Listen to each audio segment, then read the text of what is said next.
Joining us now to discuss the ANC's position on yesterday's court ruling around the so-called Spytapes is the ANC's Deputy Secretary General, Jessie Duarte.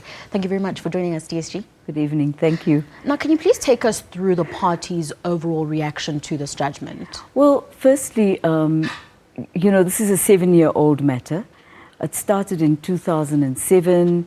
We walked through it then. What we feel at the moment is that the only thing that has actually happened is that the court has ruled that the NPA must reconsider its position. That's the court ruling. What this then means is that the only authority in South Africa right now who can make a decision about whether or not to charge the president is the National Prosecuting Authority. It is not the opposition. Although in the public narrative, the opposition appears to have already charged the president, and they have appeared to have already found him guilty. They've just forgotten that there's a constitution and innocent until proven guilty. But there's also a number of other possibilities, the possibility of appeal. So none of this is fitting into the narrative of the moment, which is a celebration by the opposition. And we believe that it is part of their election campaign. It has been. They've had several targets that they've chosen. Obviously, the president being the top target, because that's actually the attack on the ANC, in the hope that it would soften the ANC's vote in the next election. We're not arrogant. We've never, ever looked at elections in that way. We don't fight a dirty fight. We've always looked positively.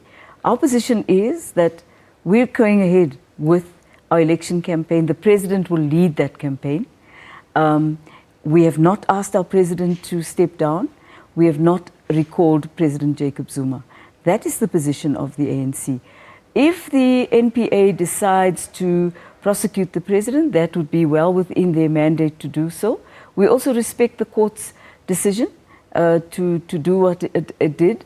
So we're not taking issue. We're simply saying, hang on, people. There's only been one decision to review, and that's where we are now. So we're also looking at this as, a desperate opposition. And in fact, I'm kind of feeling very sorry for Muzi Maimane. And I want to speak about the election campaign, because that's something you've mentioned quite a lot now. As a party, are you ever concerned about the perceptions that voters and also potential voters might have in light of all this that's happening? Obviously, every political party, and the ANC is very sensitive to perception. We're very sensitive to opinion. We run a great deal of polls. We do focus groups, but what is more important, we go door to door.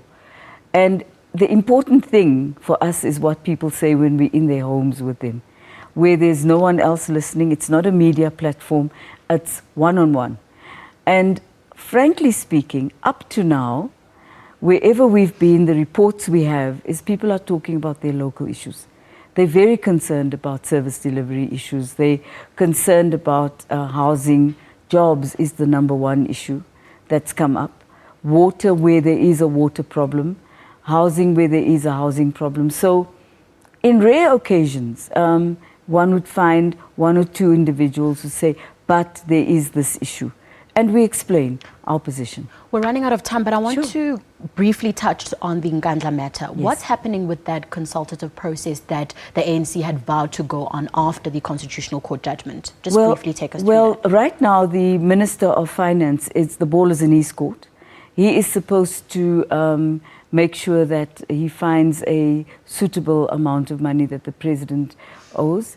A number of people have been to the ANC office, express their views to us. A number of very senior ANC people. We're still in the process of talking to everyone. We're listening, and the ANC is a listening organization. But there's also a great deal of maturity and rationality in the approaches that people are making. So we're not experiencing the kind of hysteria that is projected, mainly by, unfortunately, journalists. And of course some people who are calling themselves ANC veterans. a veteran of the ANC would come to the organization, as other veterans have done, and express their views without fear of contradiction. DSG, thank you very much for joining us. It's my pleasure. Thank you.